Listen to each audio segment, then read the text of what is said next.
Hello Pisces, this is Victoria and I'm here with your March tarot forecast. As always, we'll be looking at your love life, your career and workspace, and we'll get you guidance on how to best navigate the energy of the months of March. At the end, I'll post some messages from your person of interest to yourself. So without further ado, let's get started. I will start with a quick oracle message. This is the Sacred Traveler deck. I will be getting a couple of new decks in March, so definitely watch out for that. But for now, I've got my classics. I'm taking on the last leg of my journey before I actually settle in a new place. So once I do that, there will be all of my decks that some of you already know from years that I've been doing this. Those are gonna be back, and most likely I'll be getting some more because I've missed the different decks so much, and I've also learned about new decks. I'm gonna be in the position to be getting some new ones for sure, so I'm excited about that. Okay, these readings are for Pisces, Sun, Moon, and Rising. So if you're watching this for your sun sign, please check out videos for other placements as well. Happy birthday, Pisces. All right, and your card is Joy and Delight. Open your heart to joy. Very much a happy birthday card kind of message, right? How are you making your life more joyful? Humor aside, and obviously this is much bigger than one day, one occasion, right? How can you add more of that joyful experience into your life today? How can you make today special, where you open your heart to joy, when you let it in, when you're not being overly serious, when you're not stressing about the issues of the world, etc., etc. I was just talking to my accountant on Sunday, and she was like, oh my God, with everything that's going on in the world, I'm planning to go here or to travel there or to make this move in life. And I'm like, because out of fear, essentially, right? Out of that anxiety, out of overwhelm. It's like, I don't know if that's good motivation, for those kind of changes in your life. Sometimes it is, but most of the time it doesn't serve its purpose. But opening your heart to joy, even in uncertain situation or times of hardship, definitely can change that energy very quickly. It can change the flow of events, With all that said, let's get started. So for your love life and personal space, wow, we're starting strong with the Devil. This is Capricorn energy. Could be dealing with a Capricorn. I'll speak on all of this in a minute. Three of Cups, that's that heartfelt joy that is needed right now. And Ace of Pentacles, nice. For your career space, Queen of Cups. This could be you, Pisces. The Emperor, this is Aries energy. And King of Wands. Lots of people involved. And then finally, the Advice. The Hierophant, this is Taurus energy. You could be dealing with a Taurus. You have Six of Swords and Five of Wands. Bottom of the deck, Four of Cups. Yeah, so I feel like maybe some of you have been thinking, I don't know if I'm cut out for this thing, this big ambitious goal that you've set for yourself, or you don't even have that set for yourself. You're like, I don't even know what to be excited about at this point, right? Like, it just day in, day out, there's a routine, day in, day out, like same kind of people, activities. I'm making it work, I'm staying on top of things, but it's like there's nothing really exciting happening. Nothing that will really get you going that extra mile or support you in times of uncertainty and struggle, maybe. And that's where this Devil energies comes in, really. And this is the first card in the reading, which means that it has the strongest energy. And before you get disappointed or upset or scared, we all have this energy. Devil represents the ego energy, right? Yes, most of the time it has that certain, I forgot what was the name of this character, but like there's a lot of folk literature stories where it's like the devil basically seduces you into selling your soul to them, right? It's that kind of vibe. It's that kind of like manipulative, toxic vibe to it. But in real life, for people like us, it's like we all have to face that shadowy part of existence pretty much on a daily basis, right? But as a lot of those pieces of literature tell us, it's what you do with it, right? It's the choices that you make. So yeah, it can be treated as a moment of weakness, I guess, when it may signify that you want to choose an easy way out, or it could be a manipulative person in your life, but you're choosing not to notice that. You're choosing just to enjoy the journey, just to enjoy. It could be actually sexual energy. The devil card also has that, and in a lot of decks you will see a couple, pretty much naked and in the position.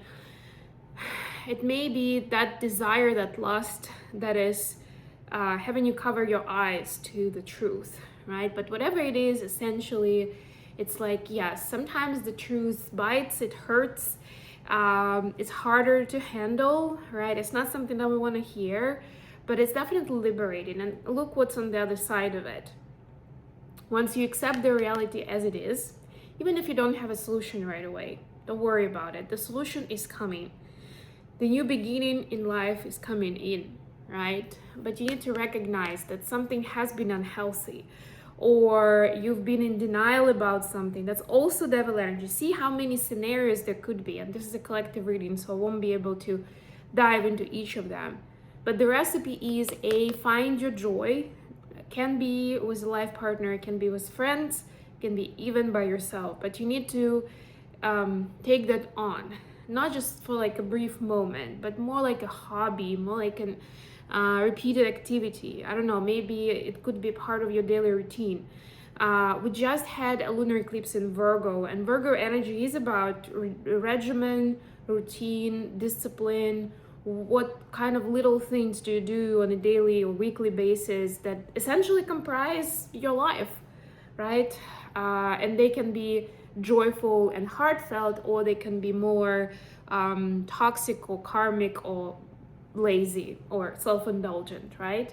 The choice is yours, and the healthier choices you make, the bigger this pentacle is going to be, with like the positive reward that will enable you in your new life. For your workspace, we have a lot of characters here. Court cards, we even have the Emperor. There's a lot of red here, isn't it? And to me, it drew my attention, and it draws my attention to the root chakra. So these people, and like, to me, you are the Queen of Cups, Pisces being the water sign. But take it how it resonates. It could be all these three characters, could be other people. But what I see here, and they have strong personalities in their own way. They're different, but they all have certain mastery. They have earned a certain reputation. They have certain authority. It's like, what would you choose, right? How do you choose to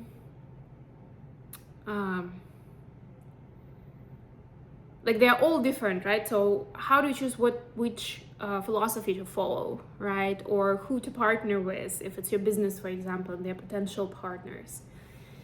But feeling of safety is very important. That's the root chakra talking. So if anything, go back to grounding. If you're doing chakra work, pay attention to the root chakra. But it's important to establish feeling of safety, feeling of balance and grounded energy, and then see how you feel and what you think and how you want to move forward in your current situation. Don't forget that we're also in Mercury retrograde as of now, and it will last for the majority of March. Like, I think it officially ends on March 20th, but there's also a shadow period. So essentially the entire March is going to be impacted by Mercury retrograde. So communications can feel tougher, rougher, right? It can be more like, why does it feel like we're talking in different languages with these people, right? It seems so obvious, right? But still, they're taking it their own way, or they're not seeing the important part of the picture, or something, right? In the On the negative side of the spectrum, the either understimulated or overstimulated root chakra can end up with rage, with more anxiety, where the more you would be, if you're in that kind of vibration, the more you will try to change or influence and control, the more it's going to be getting away from you, right? And cause even more frustration. Something to be aware of. And finally, the advice from the universe. We see the Hierophant, the Six of Swords, and the Five of Wands. So there will be disruptions, like with this boat in the stormy waters, right? Your base will be shaking for a good reason, to really help you define what is important, what should you keep, what keeps you afloat, and what is a distraction, or what is a burden that is dragging you down like an anchor when you don't necessarily want to stand still, right?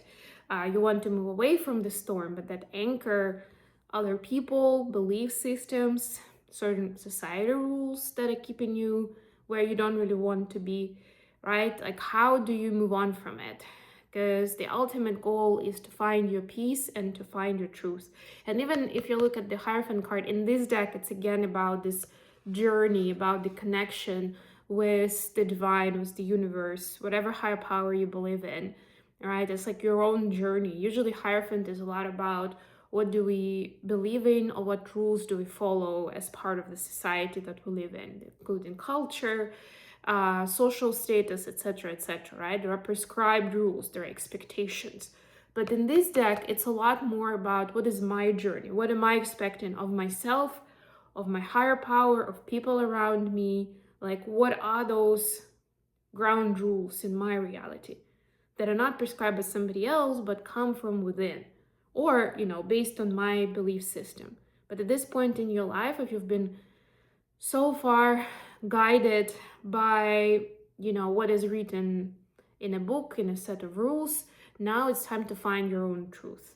And I'm not saying, of course, disregard any other rules completely, right? A lot of them exist for a good reason, but it's more about not just to completely ignore them or change 180 degrees. It's more about how do you interpret them. All right, last but not least, let's get a message for Pisces from their person of interest. We have Four of Pentacles and Ace of Pentacles, and there is death here. No pressure. I mean, this is the after tarot deck. That's why it differs. It's still Rider-Waite animation, so to speak, right? That style, but it is different for a reason, right? And like, this was the first card, and what your person is saying, they have fear. They could have financial fear, or they have fear of combining your resources together. It could be finances, it could be moving into one house or buying something together. I don't know. Could be like buying a car, right? Buying a second home, a car, right? Some kind of next move to like where resources are going to be shared, and they have fear. And I'm not saying that fear is necessarily connected to fears they have in a relationship, but there's some kind of logic behind it where they don't really necessarily think that it's a good move, right? But they're working on it. They also understand that it's like more of their own ego essentially talking, right? Their fears talking.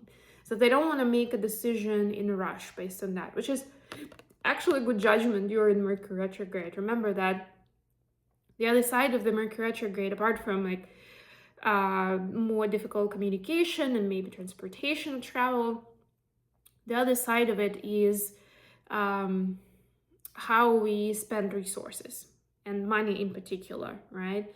We're usually advised against making any big buys or major commitments. Sometimes it's unavoidable, of course, because life happens. The show must go on, right? You don't always have a luxury of waiting for another month until certain decisions are made. But this is like, maybe I'll sleep on it. Maybe I'll do my research, right? Maybe I'll consider alternative firms that provide similar services, that kind of idea, right? And there will be a reward on the other side of it. And you got this Ace of Pentacles, so there's a very good chance that, and your person does as well, that there is this new beginning for the both of you, right? And it might as well be next level of commitment. Why not? It's the Ace of Pentacles, for God's sake. But it's very important when you both come to, you go on the same page, essentially, of how you see that next step for yourselves as a couple with each other, right? And this person wants to have that solid vision that will make both of you happy. Right now, they're struggling to see it, but that's the goal, that's the aspiration, that's the dream. All right, I hope this was useful. I'm gonna leave it here. Thank you so much for joining me today. Please don't forget to like the video. And of course, if you're new, subscribe to the channel. And until next time.